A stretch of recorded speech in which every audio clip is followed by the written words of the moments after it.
के मुख्यमंत्री अरविंद केजरीवाल के जेल के जाने के बाद में 2024 के लोकसभा चुनाव का जो बिगुल है वो बजा है और सभी कैंडिडेट जो है वो पूरी तरीके से तैयारियां कर रहे हैं।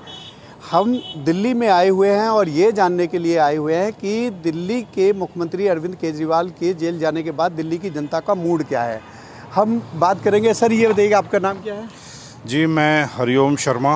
अच्छा ये बताइए सर कि जो अरविंद केजरीवाल जो है वो दिल्ली की जो मुख्यमंत्री हैं वो इस समय जेल में बंद है, तो उनके जेल में बंद होने से क्या इस चुनाव पे कोई फ़र्क पड़ेगा? निश्चित ही फ़र्क पड़ेगा। हाँ। तो अब तो और जो जनता के लोग हैं धीमी आवाज़ में बोलना शुरू हो गए हैं कि मोदी ने अरविंद केजरीवाल को अरेस्ट करके बहुत बड़ी गलती कर दी है।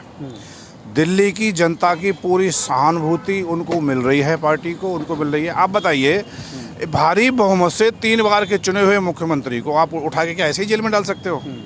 जबकि तुम्हारे पास कोई सबूत, आप बयानों के आधार पर कर रहे हो। अरे तुम अपने सबूत दिखाइए, जो लीगल प्रोसेस होता है वो करिए। आपने ऐसे उठा के एक सिटिंग मुख्यमंत्री को डाल दिया, तो पब्लिक तो सब जानती है इनको। अभी इसी 24 वाले इलेक्शन में जवाब देगी इनको। एकदम बहुत कुछ बदलाव वाले परिणाम आने वाले हैं इस चुनाव में।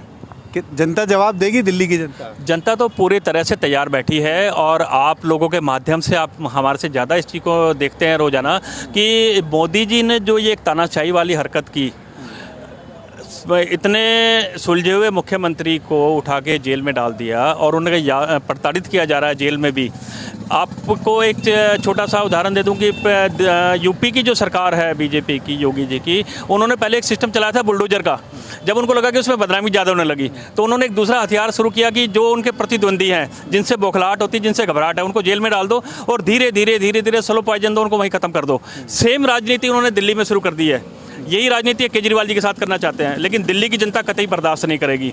मोदी जी को बौखलाहट है कि 12 साल का एक छोटा बच्चा 55 साल के उस बुजुर्ग को टक्कर दे रहा है। उस 55 साल के बुजुर्ग को इस बात की घबराहट है कहीं 12 साल का बच्चा, जैसे दिल्ली में उसने अपना पूरा कब्जा किया है, पंजाब में पूरा कब्जा किया है, गोवा में अपना स्थान बनाया है, गुजरात में अपना स्थान बनाया है, कहीं ऐसा ना पूरे देश पे वो हो जाए और मेरी सीट पे आके बैठ जाए। इस घबराहट में उन्होंने उठा के केजरीवाल जी को जेल में डाला। लेकिन इसमें तो वक्त लगेगा, तब तक वक्त लगेगा, तब तक तो मोदी जी अड़ जाएंगे। किस चीज़ में वक्त लगेगा? कोई वक्त नहीं लगता है। दिल्ली में राष्ट्रीय पार्टी बनने में कितना वक्त लगा आम आदमी पार्टी को? 8 साल 9 साल। 9 साल में राष्ट्रीय काम करने की इच्छा होनी चाहिए, जुनून होना चाहिए, जनता आपके साथ होनी चाहिए। 9 साल में राष्ट्रीय पार्टी बनी ना? बताइए मुझे, इससे पहले कौन सी पार्टी इससे इतने समय में जल्दी इतने बन गई थी राष्ट्रीय पार्टी? समय का परिवर्तन बहुत जल्द होता है, समय बिल्कुल नहीं लगने वाला।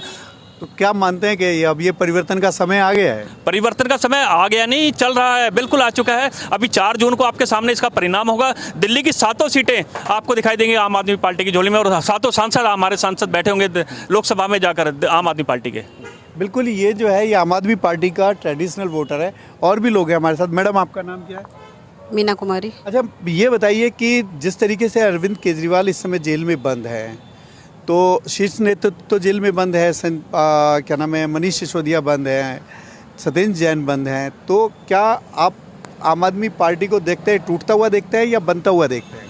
आम आदमी पार्टी कभी नहीं टूटेगी, क्योंकि उनके साथ उनकी जनता है और जनता का पूरा प्यार ना सीएम साहब के साथ है।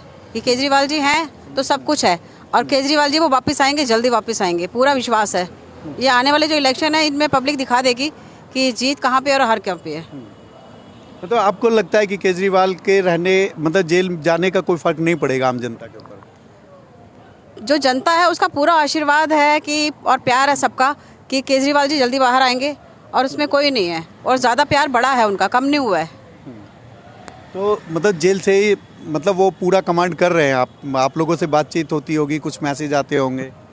नहीं, हमारे पास पूरा मैसेज यही आता है कि वो सुनीता केजरीवाल जी हैं उनके थ्रू है और पार्टी के बाकी जो वक्ता हैं उनके थ्रू है कि सबका यही है कि केजरीवाल जी ने अब तक जो किया और जाने से पहले भी ना जो आश्वासन दे गए हैं कि बसें फ्री हैं, स्कूलों में शिक्षा है और 1000 रुपये का भी जो उन्होंने कहा है, तो उस सब की वजह से और ज़्यादा प्यार बढ़ा है बहनों का और सबका पूरे का। आप बताइए मैडम, आपको लगता है कि इसका फ़ायदा होगा? हाँ बहुत होगा। कैसे फ़ायदा होगा? फ़ायदा इसलिए होगा जहाँ से आप देखते हो कि हम टूट गए थे, तो ज़रूरी नहीं कि जो टूटे हुए वहाँ से बहुत सी शुरुआत होती है। ज़रूरी नहीं कि टूटा हुआ वहाँ से लोग ख़त्म होते, नहीं, वहाँ से कुछ चीज़ें अच्छी होती है। तो ये मोदी जी ने अच्छा नहीं किया अरविंद जी को जेल में डालने से, बल्कि हमारे लिए और अच्छा हो गया। जनता के थ्रू ये मैसेज गया जनता में कि अरविंद जी को जेल में डाल के मोदी डरा हुआ है, जो अच्छा काम करता है उसको दबाया जाता है। जनता इतनी पागल नहीं है, जनता को सब समझ में आता है। तो मोदी जी डरे हुए हैं और जनता उनको वोट से जवाब देगी। हमारे साथ कुछ और भी लोग हैं जो, अच्छा ये बताइए, आप बताइए सर कि जो जनता वोट जो है वो जनता जो है वोट से जवाब देगी, लेकिन इतनी जो रहा है वो आसान भी तो नहीं है। नहीं, वो तो खैर ठीक है। अब देखो, मोदी जी के पास सारी एजेंसी हैं, प्रिंट मीडिया, इलेक्ट्रॉनिक मीडिया और जितने भी संसाधन हैं सारे के सारे भाजपा के पास हैं। विपक्ष के पास नहीं, ये तो आरोप आप पे भी लगते हैं सर, आप पे भी, आप आम आदमी पार्टी के उसके पास सिर्फ जनता की आवाज़ है। और जहां जनता होती है वहां जनता जनार्दन होती है, और जहां जनता होती है वो जीत सुनिश्चित वहीं होती है। और आप इस तरीके से तानाशाही से आप विपक्ष के नेताओं को ज़बरदस्ती जेल में डाल के आप चुनाव जीतना चाहते हो, आप क्या मैसेज दे रहे हो देश को? अरे तुम विदेशों में भी हमारे देश की बेइज्जती करा रहे हो। एक मजबूत विपक्ष एक देश की एक मजबूत वो होती है जिससे कि जो हमारा संविधान है और जो सरकार काम करती है, तो उसके डर से आप विपक्ष को ख़त्म करते जा रहे हैं। मतलब आखिर तुम अपनी तानाशाही से क्या चाहते हो? मतलब आगे से चाइना और रसिया वाला हाल बनाना चाहते हो? आप विपक्ष के नेताओं को वन बाई वन ये सारे जो भाजपा वाले हैं, जो ईडी विपक्ष में जाती है, ये भाजपा वाले सारे दूध के धुले हुए हैं। इनके पास तो कभी आज तक ईडी नहीं गई। ये तो जनता समझती है ना। जहां विपक्ष के जहां देखा कि ये आदमी थोड़ा सा हमें नुकसान पहुंचा रहा है, इसके घर ईडी भेज दो, इसके घर सीबीआई भेज दो, इसके घर भेज दो। और तुम्हारे बीजेपी वाले सब दूध के धुले हैं। तो इस बार मतलब जो है आप ये कह रहे हैं कि मूड जो है कोई जनता का, जो जनता है अरविंद केजरीवाल के जो ट्रेडिशनल वोटर हैं उनका कोई मूड चेंज नहीं है। बिल्कुल, मैं बता रहा हूँ आपको। देखो, एक जनता को क्या चाहिए? उसको चाहिए अच्छी शिक्षा, अच्छा स्वास्थ्य, अच्छा बेहतर माहौल, और अपनी जो मूलभूत सुविधाएं होती हैं, जो घर में एक परिवार में, हम मध्यम वर्ग परिवार से आते हैं, हमें जो हमारी ज़रूरतें हैं, जो सरकार हमारे बारे में इस मामले में सोचती है तो हम उसके साथ होते हैं। इस बारे में हमारे लिए हमारे दिल्ली के मुख्यमंत्री अरविंद केजरीवाल ने सोचा। बिल्कुल, ये था दिल्ली से, दिल्ली के आम आदमी पार्टी के जो ट्रेडिशनल वोटर हैं उनके साथ उनका मूड। कैमरा पर्सन अभय के साथ में मोहम्मद यूसुफ, न्यूज़ 24 दिल्ली।